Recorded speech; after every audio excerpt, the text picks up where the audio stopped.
pour vous montrer qu'est-ce que c'est la chaleur, le feu. Prenez pour la vie, bien sûr. Prenez maintenant, posez la question à quelqu'un, combien de temps on peut vivre sans manger? La nourriture solide. Oh, ils diront 20 jours, 30 jours, 40 jours. Et voilà qu'il y avait des détenus qui ont jeûné jusqu'à 60 jours. Donc, pour la nourriture solide, le corps physique est plus résistant, mieux préparé pour résister. Mais combien de jours on ne peut pas boire le côté liquide cette fois de la matière? Parce que tout le monde sait que la matière est dans 4 états, solide, liquide, gazeux et éthérique, inné. Alors, et on ne peut pas aller jusqu'à 60 jours, c'est quelques jours seulement. Et combien de temps on peut vivre sans l'air? Quelques minutes seulement. La respiration, quelques minutes seulement. Et maintenant, combien de temps on peut vivre sans le feu, sans la chaleur? Ben, les ignorants diront des années. Pas du tout. Pas même en une seconde. Ici, on entend la chaleur du cœur. Quand le cœur perd sa chaleur, se refroidit, on est morto scappato. Tandis que, tant que le cœur n'a pas perdu sa chaleur, on peut ranimer la personne malgré qu'il était en coma plusieurs jours. Donc la chaleur est plus importante que tout le reste. Et comment l'intelligence cosmique arrange ça? C'est formidable. Donc, et qu'est-ce que c'est la chaleur? L'amour. Voilà pourquoi la formule que nous donnons, Божья ты любовь разрешава всичките проблеми. Et c'est tellement vrai. Божья ты любовь разрешава всичките проблеми. Vous allez comprendre maintenant.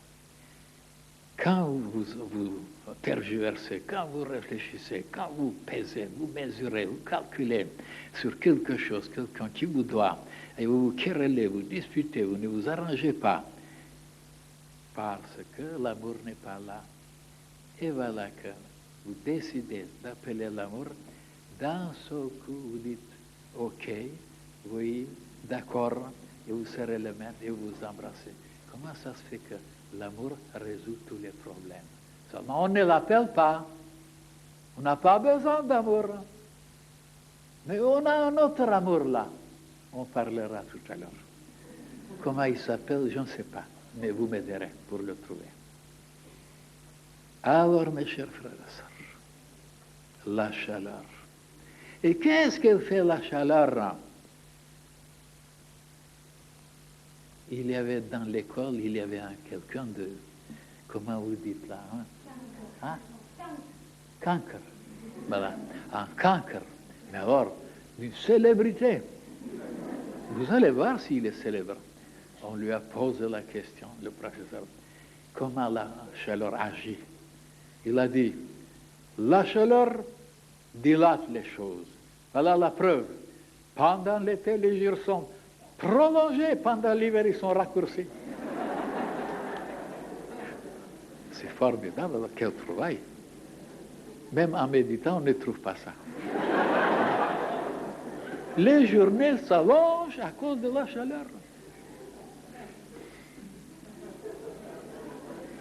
Et c'est vrai, regardez comment la chaleur dilate, fait vibrer, voilà, les particules, ils s'élargissent jusqu'à l'infini. Donc la chaleur les pousse vers l'infini. Et le froid les rétrécit de plus en plus. Et alors voilà comment le soleil qui propage la chaleur est le symbole de l'amour, de la philosophie nouvelle qui est de donner, de donner, de donner. Et la terre possède la philosophie de prendre, de prendre, de prendre. Voilà. Et voilà que nous avons découvert que dans l'être humain, il y avait deux natures, une solaire et une terrestre. Et à cette nature, terre à terre, inférieure, animale, préhistorique, égoïstique, on l'a appelée personnalité. Toujours absorber, prendre, retenir. Il connaît la haine, la colère, de se battre, de voler, de tromper, c'est formidable.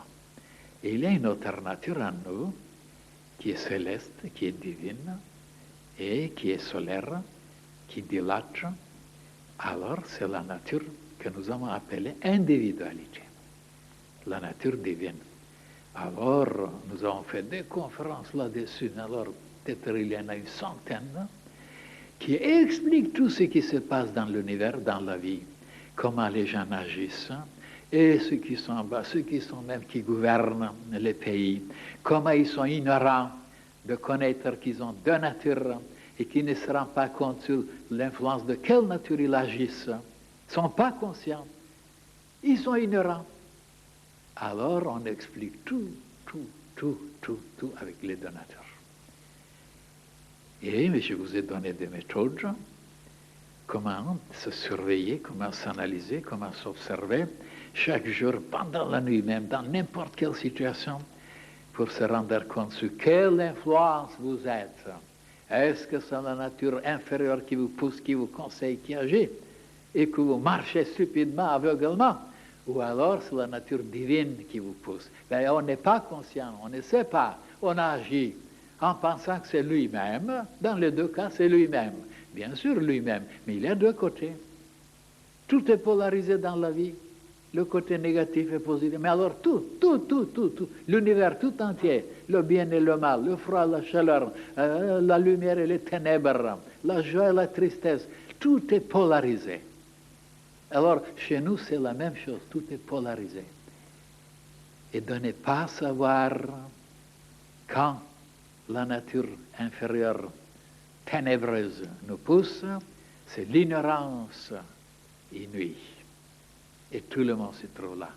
Tandis qu'ici, dans la grande fraternité blanche universelle, on est éclairé et on situe les choses exactement, on prend des mesures, on échappe à certaines choses, on évite beaucoup de choses, et de cette façon, la vie, on construit son avenir splendidement, merveilleusement. Autrement, les autres qui n'ont pas ces méthodes, qui n'ont pas ces notions, qui n'ont pas cette lumière, sombrent dans toutes sortes de maladies, dans toutes sortes de choses négatives, et alors, ils ne savent pas même pourquoi. Parce que, dans leur ignorance, ils étaient habitués de s'arrêter sur des choses négatives, de se ranger, et de grignoter, de penser, d'imaginer, toujours des choses abracadabrantes, des choses déséquilibrées, des choses dégoûtantes, des choses sales, des choses immondes, et ils ne savaient pas que ça pouvait les démolir un jour. Et voilà qu'on expliquait ici tout. Qu'est-ce que c'est la pensée? Qu'est-ce que c'est le sentiment? Qu'est-ce que c'est les vibrations, les émanations, les radiations? Comment on attire le bien ou on repousse? Comment on attire le mal ou on le repousse? Eh bien, les gens sont ignorants. Ils ne savent pas que chaque jour, ils sont en train d'attirer les malheurs, les maladies, les foudres dans leur façon d'agir. Quelle ignorance! Ils ne se rendent pas compte. Ils fomentent des choses, ils pensent des choses, ils désirent des choses, sans savoir les conséquences, les résultats, parce que chaque pensée, chaque sentiment, chaque émotion agit sur les cellules, agit sur le système nerveux, agit sur certains centres, sur certaines glandes, provoque certaines, et de là il y a certaines particules qui s'en vont, et il agit sur l'être tout entier, mais ils ne savent pas ça. Ils ne savent pas comment l'être humain est constitué par l'intelligence cosmique.